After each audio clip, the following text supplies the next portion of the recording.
Eto mga boss na matapos nga naging laban dyan dito nga ng Minnesota Timberwolves kontra nga dito sa Oklahoma City Thunder, eto Anthony Edwards nagpakita ng respeto dito nga para sa mga OKC players. At hindi lang yan, eto Shai Gilgeous-Alexander pinangalanan bilang 2025 Western Conference Finals MVP. Ano nga ba mga boss na nangyari dyan? Tara't pag-usapan natin yan.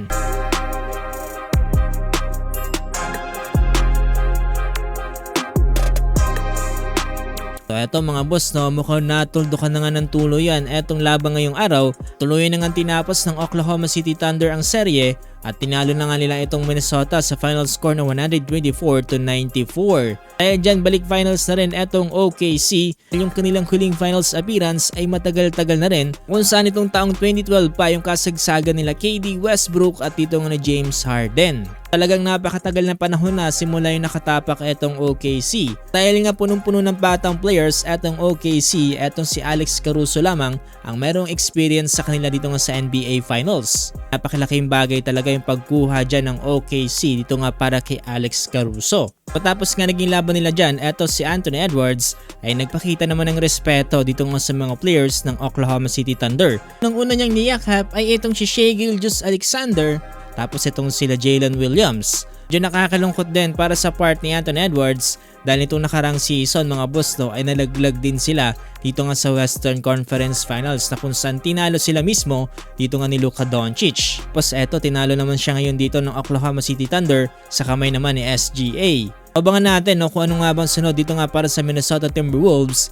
at dito nga rin para kay Anthony Edwards. Tingnan natin kung ano yung magiging changes nila for the next NBA season. Dahil dyan mga boss no, etong OKC Thunder na ang Western Conference Champions. At itong si Shai Gilgeous-Alexander naman ang pinangalanan bilang Western Conference Finals MVP na kung saan nag-average ng 31 points, 5 rebounds at 8 assists sa NBA playoffs. At iba ngayon itong si Shai Gilgeous-Alexander dahil bukod nga sa pagiging MVP this NBA season, ito Western Conference Finals MVP din siya. Pinaka-solid yan kung sakasakali na sila pa ang magiging champions ngayong NBA season. Plus din talaga para sa OKC Thunder dahil sa napakagandang rebuild na ginawa nila nga para sa kanilang roster. Dahil dyan mga boss, nasa waitlist na ngayon etong Oklahoma City Thunder dahil titignan natin kung sino nga ba makakaharap nila dito nga sa magiging laban ng Indiana Pacers kontra dito sa New York Knicks. Napakalaking chance ngayon na magtatapat sa NBA Finals ay etong Indiana Pacers at itong ang Oklahoma City Thunder.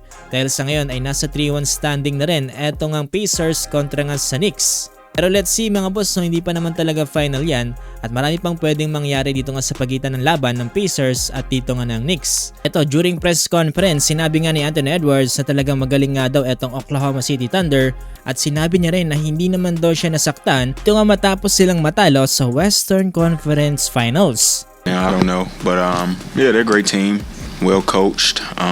How much does it hurt and what does it feel like to come up short of the finals 2 years in a row?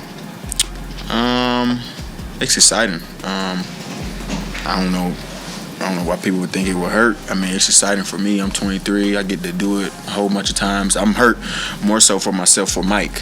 I came up short for Mike. Like I said, we tried last year. We couldn't get it. We tried again this year.